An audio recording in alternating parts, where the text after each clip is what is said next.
ဂျပန်ယာရှိကအဲ့ဒီလူရဲ့ပါဇက်ထဲကိုအရာဝတ္ထုတစ်ခုအတင်းထိုးထဲပြီးသူ့လက်ချီတွေကိုကျိုးနဲ့တုပ်နှောင်လိုက်ပါတယ်ပြီးတော့အဲ့ဒီအရာရှိကအဲ့ဒီလူရဲ့ဇနီးဖြစ်သူကိုအခန်းထဲအတင်းဆွဲခေါ်သွားပြီးစော်ကားခဲ့တာပါ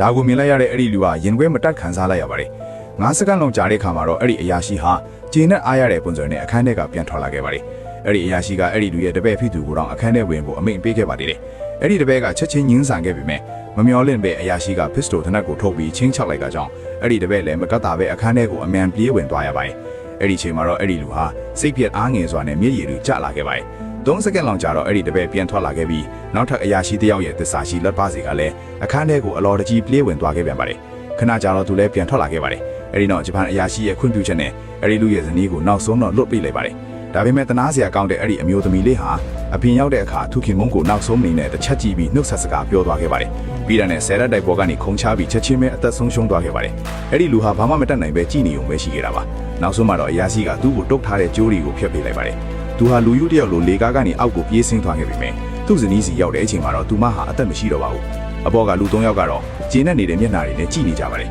သူတို့ရဲ့ရက်ဆက်တဲ့မျက်နှာတွေကိုမြင်လိုက်ရတဲ့အဲ့ဒီလူဟာသူ့ဇနီးအတွက်ဂရီတစ်ခုတိတ်တဆိတ်အန်ကျိတ်ပြီးတုံ့ပြန်ဖို့ဆုံးဖြတ်လိုက်ပါတယ်ပထမဆုံးပြမှတ်ကတော့ရေးအရာရှိပါပဲအဲ့ဒီလူဟာကတ်ထူပြားပေါ်မှာလူသွားလန်းကရင်းတို့မြောက်အဖုံးပုံစံမျိုးဆွဲလိုက်ပါတယ်ပြီးတော့သူ့တငယ်ချင်းကိုတန်ချောင်းကြီးတွေအများကြီးဝဲခိုင်းလိုက်ပါတယ်အဲ့ဒီတန်ချောင်းတွေကိုတစ်သားပြားပေါ်မှာတေးချစိုက်ပြီးတက်ဆင်လိုက်ပါတယ်အဲ့ဒီညရေးအရာရှိအလုံးလုံးနေတော့မှသူတို့ကရင်းတို့မြောက်အဖုံးကိုဖဲလိုက်ကြပါတယ်ပြီးတော့အဖုံးပုံစံဆွဲထားတဲ့ကတ်ထူပြားကိုအဲ့ဒီနေရာမှာအစားထိုးချလိုက်ပြီးတကယ်အဖုံးနဲ့တူသွားအောင်ဘီးပတ်လဲမှာတဲတွေဖြူးလိုက်ပါတယ်မိနစ်အနည်းငယ်ကြာတဲ့အခါမှာတော့ရဲအရာရှိဟာအရက်ပလင်းကိုကင်ပြီးလမ်းလျှောက်လာခဲ့ပါတယ်နောက်ကစက်ကမှာပဲသူဟာကတ်ထူပြားကိုနှိမ့်မိပြီးထောင်ချောက်ထဲကိုပြုတ်သွားခဲ့ပါတယ်ချွန်ထောက်နေတဲ့တန်ချောင်းကြီးတွေကသူ့ခန္ဓာကိုယ်ကိုချက်ချင်းပဲထိုးဖောက်သွားခဲ့တာပါအဲ့ဒီနောက်မှာတော့အဲ့ဒီလူကတကယ်အဖုံးကိုပြန်ဖုံးပေးလိုက်ပါတယ်ဒီလိုနီးနေသူဟာရန်သူတယောက်ကိုအောင်မြင်စွာရှင်းလင်းနိုင်ခဲ့ပါတယ်နောက်ထပ်သူ့ရဲ့ဒုတိယမြောက်လက်စားကြီးကိုစတင်ခဲ့ပါတယ်ဒီနေ့မှာတော့သူဟာလမ်းပေါ်မှာခွေးတစ်ကောင်ကိုတွေ့လိုက်ရပါတယ်လမ်းသွားလမ်းလာတွေကနေဒီခွေးဟာနေ့တိုင်းလူတယောက်ကိုစားလိချီလဲဆိုတာသူသိလိုက်ရပါတယ်ဒါကိုကြားလိုက်ချင်းမှာပဲသူ့ခေါင်းလေးကိုအကြံတစ်ခုချက်ချင်းရောက်လာခဲ့ပါတယ်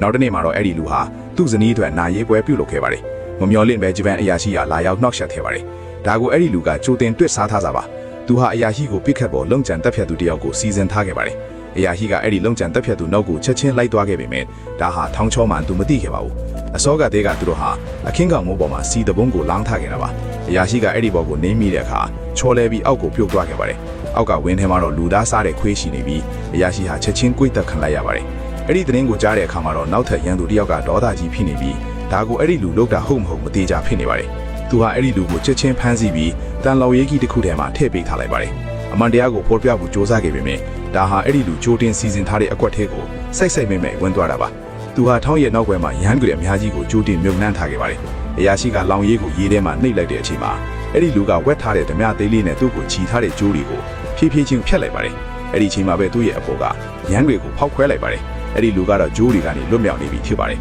အရာရှိကတခုခုမားနေပြီဆိုတာသိလိုက်ပေမဲ့နောက်ကျသွားခဲ့ပါပြီပြင်းထန်တဲ့ပောက်ခွဲမှုကြီးဖြစ်ပွားခဲ့ပြီးအရာရှိဟာပောက်ခွဲမှုတန်နဲ့ပွဲချင်းပြီးတိတ်ဆုံးသွားခဲ့ပါတယ်အဲ့ဒီလူဟာတော့ရေအောက်မှာပုံနေတာကြောင့်အသက်ရှင်ကြံရှိခဲ့ပါတယ်နောက်ဆုံးမှာတော့အဲ့ဒီလူဟာသူ့ဇနီးရဲ့လက်စားကြီးကိုအောင်မြင်စွာအဆုံးသတ်နိုင်ခဲ့ပါတယ်